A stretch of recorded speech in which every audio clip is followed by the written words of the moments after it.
베드로전서 2장 1절에서 5절까지의 말씀. 베드로전서 2장 1절에서 5절 말씀.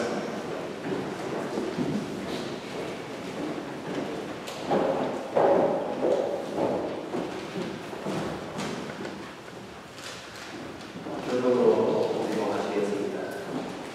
그러므로 모든 악독과 모든 기만과 외식과 시기와 모든 비방하는 말을 버리고 하나님의 같이 순전하고 신령한 자세와 믿음으로 말미암아 온 힘으로 자라야 하여 너희가 주의 인자하심을 맛보았으면 그리하라.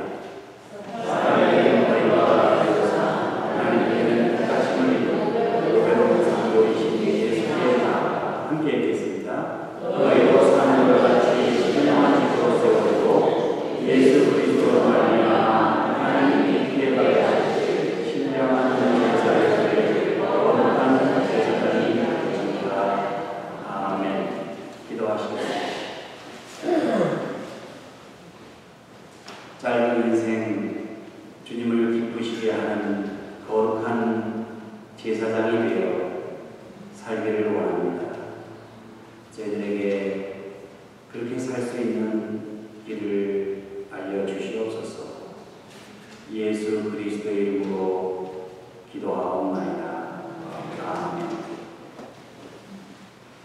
여러분이 잘 아시는 대로 베드로는 예수님의 수제자죠. 예수님의 공생의 기간 중에 예수님을 가장 앞장서서 따랐던 사람이 베드로입니다.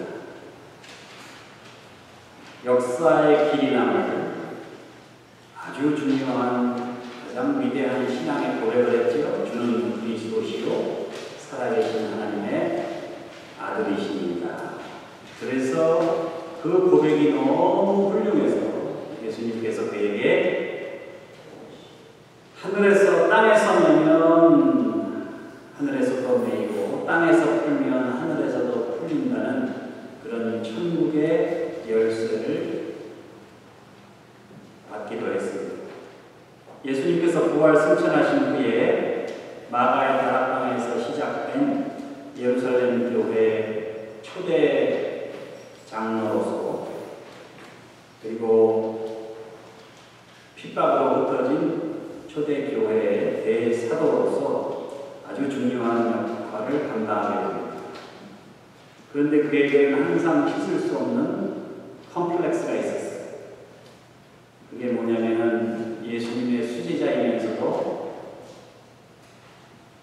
또 예루살렘 교회의 대사도였음에도 불구하고 예수님이 잡히시던 밤에 예수님을 3번씩이나 부인했다는 그 컴플렉스를 씻을 길이 없는 거예요. 그래서 주님께 늘 죄송스러운 마음으로 살았어요. 그래서 베드로는 그 컴플렉스를 극복하기 위해서 내가 하나님 앞에서 우리 주님을 위하여 거룩한 제사장으로 살아야 되겠다. 내 남은 평생 그 년수가 얼마가 되는지 간에 내가 정말 하나님의 제사장으로서 그런 인생을 살아야지. 그의 결단이 오늘 본문에 담겨 있어요. 그러면서 그는 어떻게 하면 우리의 인생을 거룩한 제사장으로 살아갈 수 있는지에 대해서 다음과 같이 말씀하고 있습니다. 첫 번째, 거룩한 제사장이 되기 위해서 버려야 됩니다. 버릴 것을 버려야 됩니다. 그러므로 모든 악독과 모든 기만과 외식과 시기와 모든 비방하는 말을 버리고 버려야 됩니다. 제사장이 되기 위해서. 4사람이 모여서 각자 자기들의 희망사항을 얘기했어요. 한 사람이 나는 금 10,000번을 가지고 살았으면 소원이 없겠다. 재물을 구했습니다. 다른 한 사람은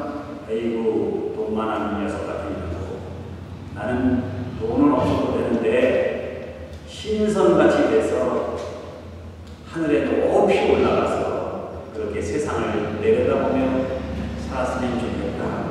그렇게 말했어요. 그랬더니 또 한 사람이 나는 돈이고 무슨 뭐 하늘을 나는 그런 신선이 되는 거 이런 거 관심이 없고 나한테 한 10곡을 정도 주어지면 그런 10곡을 다스리는 관리가 됐으면 좋겠다. 그랬더니 마지막 사람이 뭐라고 하냐면 나는 금 10,000돈을 가지고 학처럼 신선처럼 나라가 먼 곳으로 가서 거기에 있는 10곡을 다스렸으면 좋겠다. 그렇게 얘기했다는 거예요. 여러분, 인간의 탐욕이라는 것이 이런 거예요. 가지면 가질수록, 누리면 누릴수록 더 누리고 싶고, 그래서 인간이 거룩해지기가 어려운 거예요. 버리기가 어려워요, 인간이 그만큼. 죽는 순간까지 내 것을 움켜쥐고 있단 말이죠. 그러나 거룩해지기 위해서는 버릴 것을 과감히 버릴 수 있어야 된다는 사실입니다. 여러분, 우리 황새라는 새가 있죠? 옛부터 장수하는 아주 고상한 새입니다. 황새. 그래서 뱁새가 황새를 쫓아가려고 하면 뭐가 어떻게 된다 이런 속담이 생길 정도예요.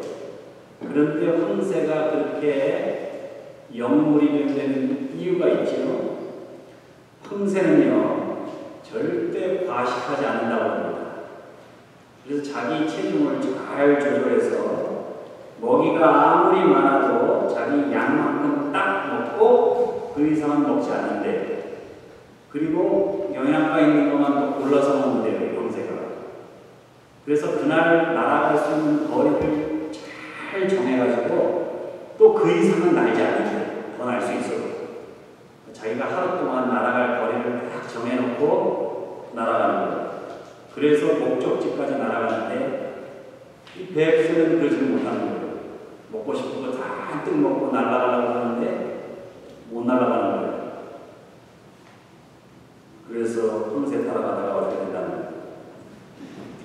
여러분, 이 거룩이라는 거, 우리가 욕심을 버리고 과욕을 버리고 허영을 버리고 내가 심지어는 가장 소중히 여기는 것까지도 버릴 수 있을 때 우리는 거룩함에 다다를 수 있다는 거예요. 예수님께서 제자들과 함께 여리고를 떠나실 때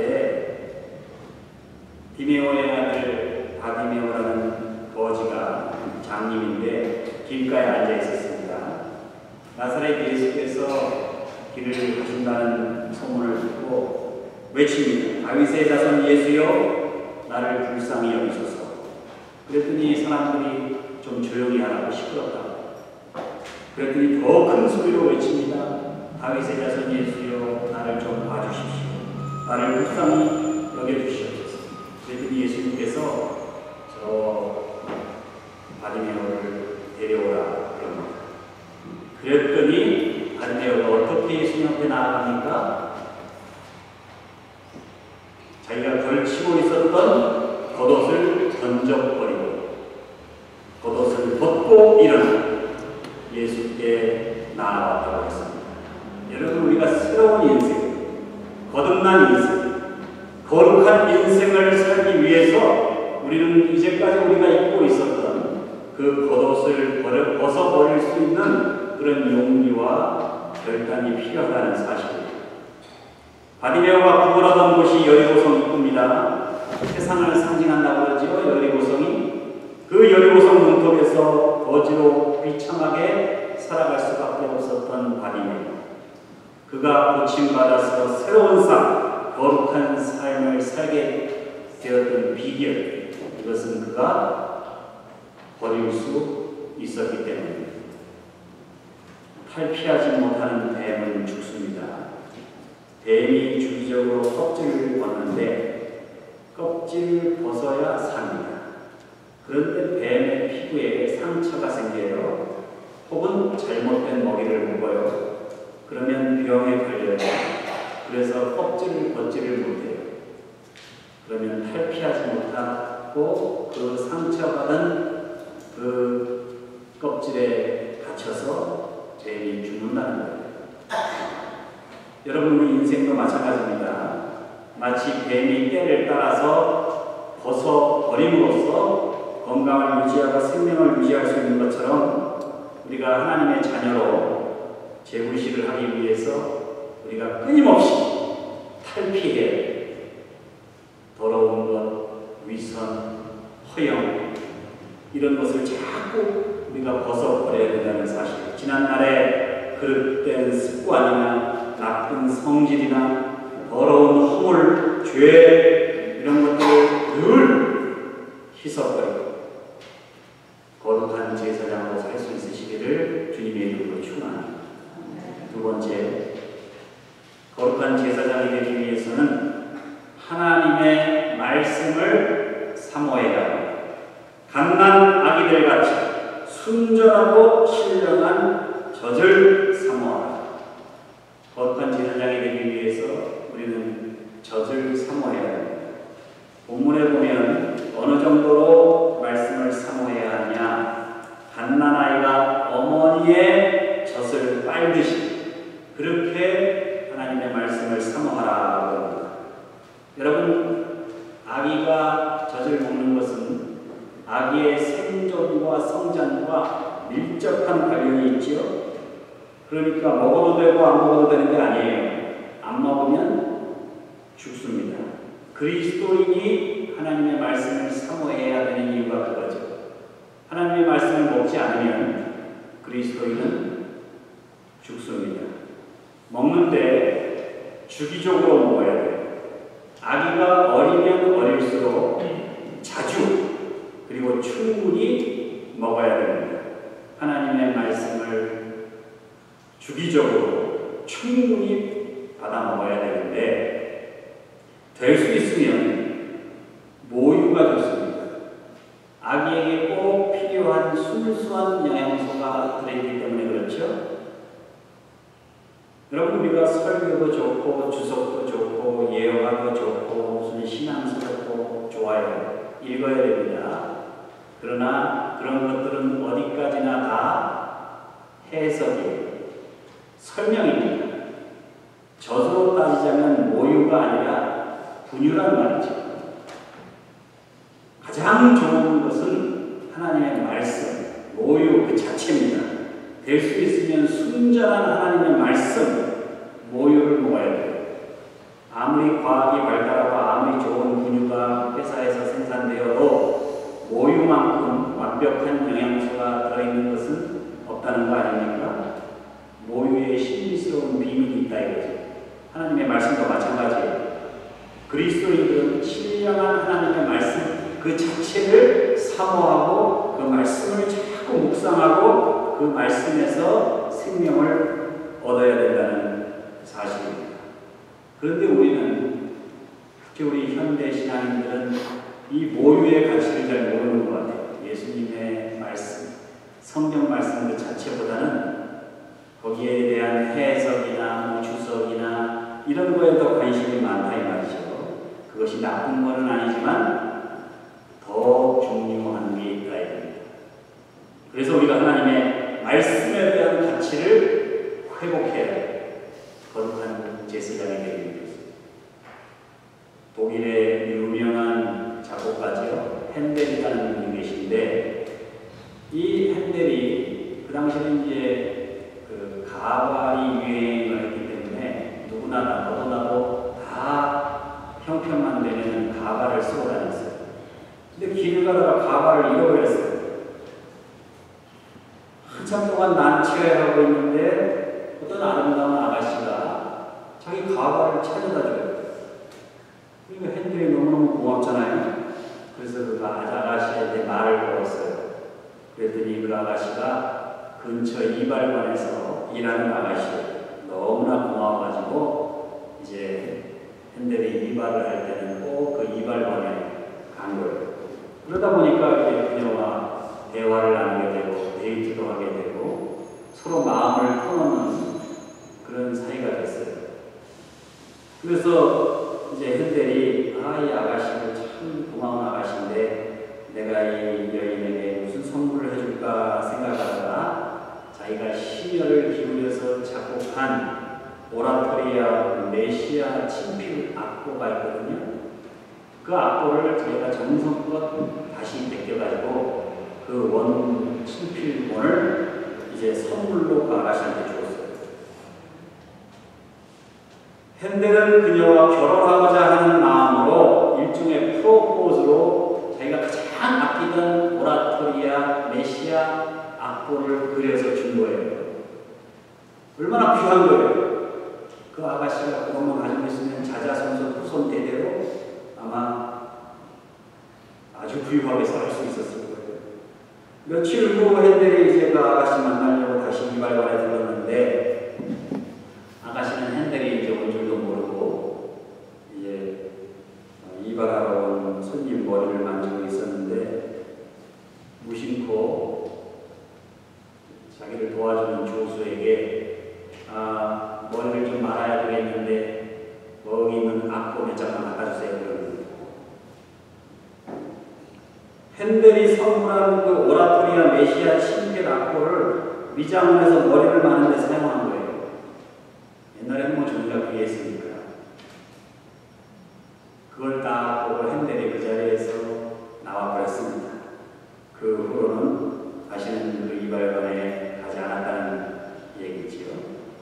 핸델의 명작 메시아의 가치를 알지 못하는 것처럼 수많은 사람들이 다른 책들은 다 읽는데 성경은 읽지 않고 살아가는 사람이 너무 많아요. 성경을 쓰긴 써요. 언제 써요? 김치찌개 올려놓을 때 써요. 웃는 분들은 수상한데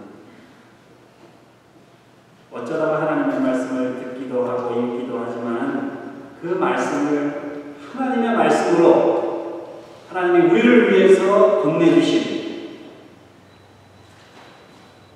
그 말씀, 핸델의 오라토리아 메시아보다 몇천 배, 몇만 배, 몇억 배 더 귀한 거죠.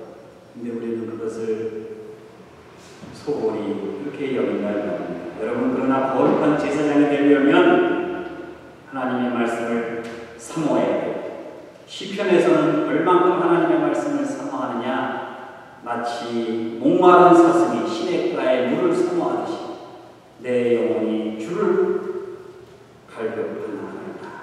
갓난 아기들이 젖을 사모하는 것처럼 목마른 사슴이 시냇물을 찾아 헤매이듯이 그렇게 하나님의 말씀을 가까이 하고 사모하고 그 말씀을 먹으며 거룩한 제사장으로 살아가실 수 있기를 주님의 이름으로 축원합니다.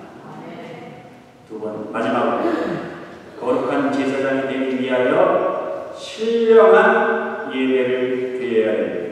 너희도 사람들같이 신령한 집으로 세워지고 예수 그리스도로 말미암아 하나님이 기쁘시게 받으실 신령한 제사를 드릴 거룩한 제사장이 될지니라. 제사장이 되려면 제사를 잘 드려야죠. 왜 신령한 제사라고 했을까요? 신령하지 않은 제사가 있는 모양이네요. 구약으로부터 신약에 이르기까지 예배는 크게 두 가지 종류의 예배가 있습니다. 사람을 만족시키고 사람을 기쁘게 하는 예배가 있었고, 하나님을 만족시키고 하나님을 기쁘시게 하는 예배가 있습니다. 여러분, 오늘 드리는 예배는 어떤 예배예요? 누구를 기쁘게 하는 예배입니까? 구약시대에 하나님께서 이스라엘 백성들을 심판하신 가장 큰 이유가 뭐죠? 예배를 드리는데 하나님을 기쁘시게 하는 예배가 아니라 인간이 자기 자신을 기쁘게 하는 예배를 드렸기 때문입니다.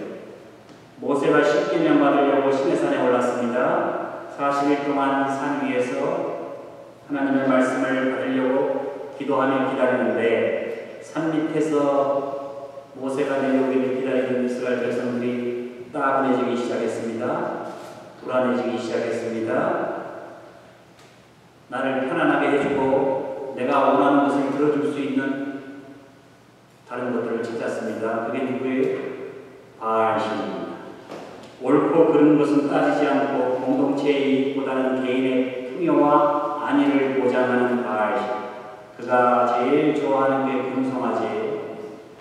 그 금송아지를 만들어 놓고 그 금송아지 앞에서 춤추고 노래하고 예배드렸습니다. 그것도 예배예요. 그러나 그것은 인간의 만족과 기쁨을 위한 예배. 우상숭배가 특별히 우상숭배라고 흠을 붙이고 있는 게 아닙니다. 우리가 하나님 앞에 나와서 나 자신을 기쁘게 하려는, 나 자신의 만족을 추구하는 그런 예배를 드리면 그게 우상숭배가 되는 거예요. 그럴 때 이스라엘 백성들을 하나님께서 심판하셨습니다. 그러나 이스라엘 백성들이 정신 차리고 하나님만을 기쁘시게 하는 예배를 드릴 때 하나님께서는 이스라엘 백성들을 구원하시고 그들을 회복시키셨습니다. 이 시대에 벌어지는 수많은 문제들, 손가락질을 받는 교회들, 이 문제가 해결되려면 한 가지 방법밖에 없습니다. 정말 하나님을 기쁘시게 하는 예배를 드리는 방법밖에 없는 거예요. 그러기 위해서 좋은 예배당이 필요한 건 아닙니다. 우리 유명한 설교자가 필요한 것도 아니에요. 무슨 능력의 종이 필요한 것도 아니에요. 에스라가 자신이 직접 만든 나무강단 앞에서 하나님의 말씀을 낭송했습니다. 설교도 아니에요. 그냥 하나님의 말씀을 두루마기 뱉고서 쭉 읽어 내려갔어요. 그런데 그때 모든 백성들이 눈물을 흘리며 회개했습니다. 그래서 이스라엘 백성들의 영혼이 회복되었습니다. 초대교회 시절 교회가 부흥하고 사람들로부터 존경받았던 그 이유, 다른 거 없습니다. 하나님께 진실한, 하나님을 기쁘시게 하는 예배를 드릴 때였습니다. 교회사를 보아도 마찬가지입니다. 그런데 사람들은 될 수 있으면 내가 기뻐하고 내가 보는 눈이 만족스럽고 내가 듣기가 좋고 이런 것을 추구한단 말이죠. 그러나 예수님께서는 이렇게 말씀하십니다. 아버지께 참되게 예배하는 자들의 신령과 진정으로 예배할 때가 오나니 곧 이때라. 하나님께서는 자기에게 이렇게 예배하는 자들을 찾으십니다. 신령과 진정으로 예배하는 자를 오늘도 찾으신다는 말이죠. 프랑스의 나폴레옹 황제가 워털루 전쟁에서 완전히 참패하고 세인트 헬레나 산에 유배를 갔잖아요. 그 유배를 갔는데 어떤 기자가 와가지고 나폴레옹을 위험해했어요. 나폴레옹 장군, 당신이 평생에 큰 업적을 이루었습니다. 프랑스 역사상 그렇게 넓은 영토를 정복한 적이 없었습니다. 그런데 당신은 전 세계를 지배할 만하다가 이제 여기 와서 감옥에 갇혀서 이런 신세가 됐는데, 당신이 그렇게 파란만장한 인생을 사는 동안에 제일 행복한 순간이 언제였어? 물었습니다. 그래서 이 나폴레옹이 가만히 눈을 감더니만 기자의 양반, 내 인생에서 제일 행복했던 순간은 내가 쫄병이었을 때 아침에 교회에 가서 하나님께 예배를 드린 적이 있었습니다. 하나님 앞에 예배를 드릴 때 내 인생에 있어서 그때가 가장 기억에 남고 제일 행복했던 순간이었습니다. 그런데 언제부터인지 정복전쟁을 하느라고 장교 회의하고 작전을 짜고 밤새도록 나폴레옹이 3시간밖에 안 잤다는 거 아닙니까? 밤새도록 전략을 구상하고 하는 동안에 자기가 예배에 빠지기 시작했대요. 그리고 예배를 드리지 않게 됐대요. 예배의 기쁨을 잃어버렸대요. 내가 지금이라도 풀려나면 내가 그때 쫄병으로 있을 때 가서 예배 드리던 그 예배당으로 가서 예배 드리고 싶습니다. 그랬다는 거예요. 나폴레옹. 성도 여러분도 파란만장한 인생을 사셨을지 모르겠어요. 여러분 인생에서 가장 평화롭고 가장 아름다웠던 순간이 혹시 뭐였습니까? 하나님 앞에 진정한 예배를 드리는 순간만큼 중요하고 아름다운 순간은 그리 많지 않을 겁니다. 왜냐? 진정한 예배자가 돼서 하나님 앞에 신령한 제사를 드릴 때 인간은 제일 행복할 수 있습니다. 그때 인간은 그 인간의 가치를 발견하게 됩니다. 내게 주어진 인생, 거룩한 제사장으로 살기 위하여 버릴 것이 있다면 미련 없이 과감히 버리시기 바랍니다. 하나님의 말씀을 사모하시기 바랍니다. 신령하고 진실한 예배를 회복하시기 바랍니다. 그리하여 욕망과 허영으로 가득 찬 이 세상, 사람들이 허탄한 것들을 추구하며 살아가는 이 세상, 사람들이 자신을 위하여 예배하고자 하는 이 세상에서 거룩한 제사장으로 살아가실 수 있는 여러분과 저와 되시기를 우리 주님의 이름으로 축원합니다. 기도하시겠습니다. 우리 주여, 주님께서 저희를 거룩한 제사장으로 불러주시니 감사를 드립니다. 이제 주님께 영광을 돌리는 거룩한 제사장, 버릴 것은 버리고 하나님의 말씀을 사모하며 신령과 진정으로 예배드리는 거룩한 제사장으로 살게 하여 주시옵소서. 예수 그리스도의 이름으로 기도하옵나이다. 아멘. 오늘